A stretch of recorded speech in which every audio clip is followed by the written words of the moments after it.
Hey, what's your name? And does it matter?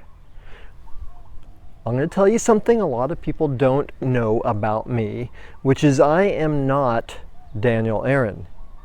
Well, I am. I wasn't always though I was Daniel, except for when I wasn't. Tell you what I mean. When I was born, my mother named me, and it still is on my birth certificate, Daniel Aaron Horn.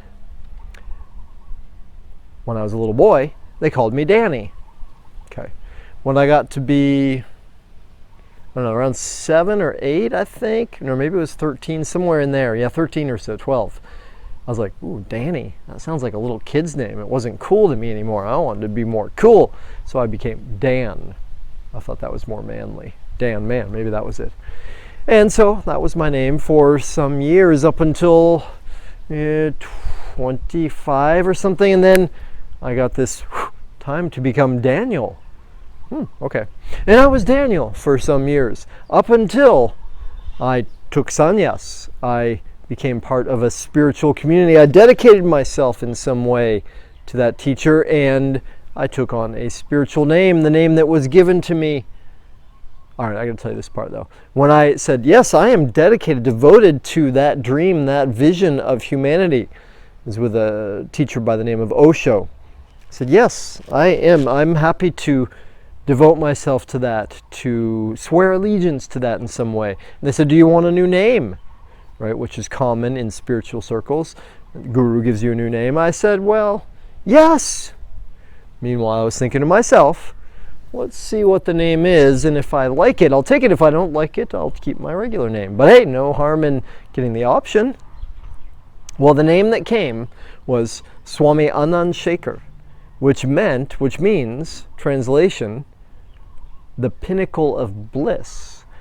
And I had some experiences with this teacher, with these teachings, that was earth-shattering is not the right word, but it was shaking up of my earthly experience to the point that I experienced another level of divinity, bliss, God, Satchidananda, that blew me away. And so indeed I had experienced a pinnacle of bliss with him. So the name was like, okay, I can aspire to that. Yes, I would like that.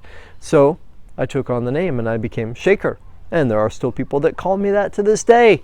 A few years later, I was with another teacher, and the teacher said, hey, unless you gave yourself that name, I suggest you give yourself a name. Well, there is some good truth and wisdom to that, which is, do we want our identity to be derived from or defined by some external source, or do we want to be creating who we are, including our name? I contemplated it quite a bit.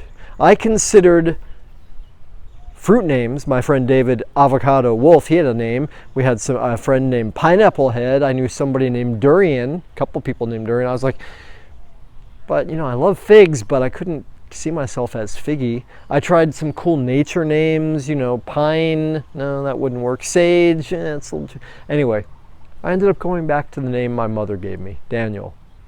And then a few years later, I got the wisdom download, the insight, the instructions to let go of my surname, the one my family had given me. My parents had both passed on by that point, so I thought, well, it's not going to offend anybody, so I later legally changed my name, and that's how I became Daniel Aaron. And that's such a long story about me and my name, goodness gracious.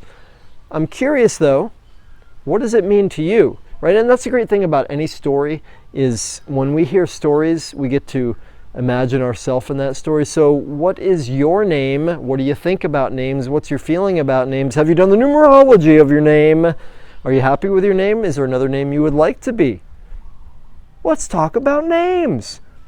See you later.